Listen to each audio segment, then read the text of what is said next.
নমস্কার। ঠাকুর মা স্বামীজি আর আমার গুরু মহারাজের চরণে প্রণাম নিবেদন করে শুরু করছি আজকের পাঠ। আজ আমি আপনাদের শ্রীমৎ স্বামী ভূতেশানন্দজি মহারাজের জীবনের কিছু ঘটনা বলবো। মহারাজ তাঁর গর্ভধারিণী মায়ের কথা বলতে বলতে উচ্ছ্বসিত হয়ে উঠতেন। মায়ের সঙ্গে কেমন দুষ্টুমি করতেন সেসব কথা, মায়ের স্নেহ আদরের কথা খুব বলতেন। একদিন বলছেন, কলকাতার যে আশ্রমে থাকতুম সেখানকার জন্য মুষ্টি ভিক্ষায় বেরিয়েছি।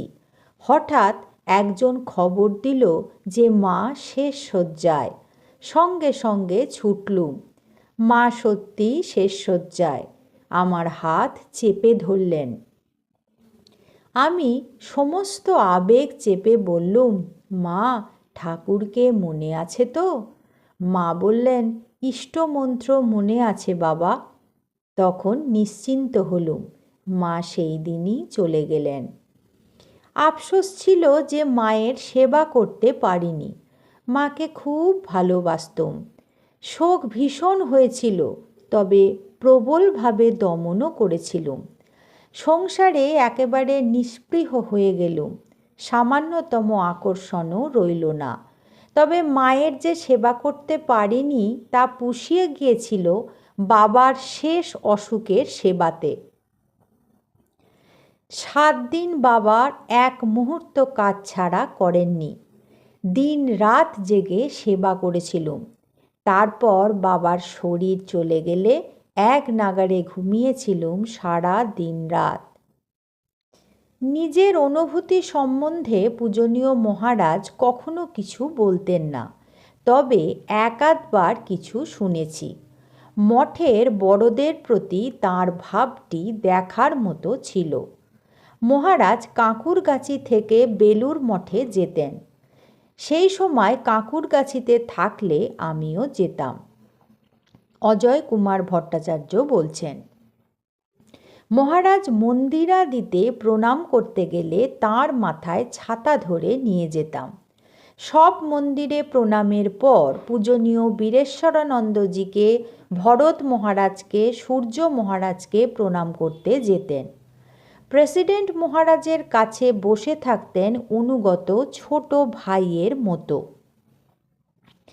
দুই জ্ঞানবৃদ্ধের পারস্পরিক স্নেহ শ্রদ্ধার সম্পর্ক দেখবার মতো ছিল, যা দেখার সৌভাগ্য বেশ কয়েকবার হয়েছে। একবার পূজনীয় সূর্য মহারাজের কাছে গেছেন পূজনীয় ভূতেশানন্দজি মহারাজ। সূর্য মহারাজের শরীর তখন খুব অসুস্থ। এর কিছুদিন পরেই তাঁর দেহাবসান হয়। মহারাজ সূর্য মহারাজকে প্রণামের পর কুশল প্রশ্ন করে খাটের সামনে বসলেন। এখন কেমন আছেন মহারাজ?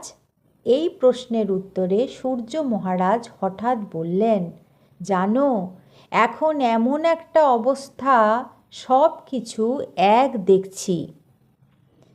কথাকটি এমনভাবে বললেন আমার শরীরে কাঁটা দিয়ে উঠল। আমি পরিবেশ নষ্ট করতে চাইলাম না। নিঃশ্বাস প্রায় বন্ধ করে এক কোণে বসে রইলাম। ঘরে ওনার সেবক ছাড়া কেউ ছিল না। মহারাজ পুনরায় প্রণাম করে আশীর্বাদ চাইলেন। আমি ওখান থেকেই সাষ্টাঙ্গ প্রণাম করে ফিরে এলাম। একদিন দ্বিপ্রহরে বিশ্রামের সময় স্বামী ভূতেশানন্দজি মহারাজের গায়ে হাত বুলিয়ে দিচ্ছি। কথা প্রসঙ্গে বলছেন, তখন আমি বোম্বে হাসপাতালে, অনেক উঁচুতে, বোধহয় 6 তলার কেবিনে আছি। তোমাদের বিমল আমাকে খুব দেখতে যেত। ওর মধ্যে একটা সেবা প্রাণ মহৎ ভাব ছিল। সন্ধ্যায় একদিন উত্তরকাশীর গল্প হচ্ছে।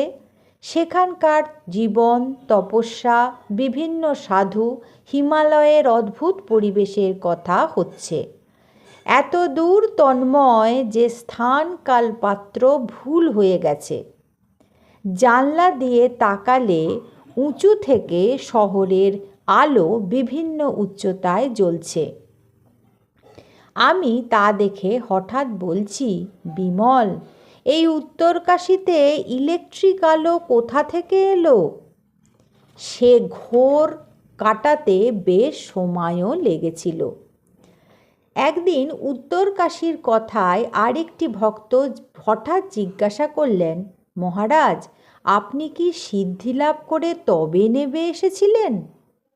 প্রশ্নের আকস্মিকতায় একটু চুপ করে থেকে বলছেন, সিদ্ধির কি শেষ আছে? তবে উত্তরকাশীর শারীরিক কষ্টের প্রসঙ্গে বলতেন যে এত কষ্টের মধ্যেও নামতে মন চাইত না। এক অদ্ভুত নিরবিচ্ছিন্ন আনন্দে মন ভরে থাকত। একদিন তিনি বলছেন, জানো, মন থেকে সংসারের ভাব একেবারে চলে যাবার মুহূর্তেই এই জগৎ ভাষা ভাষা কেমন যেন অস্তিত্বহীন বোধ হয়। ওইটুকু বলেই স্বামী ভূতেশানন্দজি মহারাজ চুপ করে রইলেন। আজ এই পর্যন্তই। পরবর্তী পর্বে আমি আপনাদের এরকমই কিছু গল্প শোনাবো। ঠাকুর মা স্বামীজি আর আমার গুরু মহারাজের চরণে আপনাদের সর্বাঙ্গীন মঙ্গল কামনা করি। আপনারা সকলে ভালো থাকুন, সুস্থ থাকুন। নমস্কার।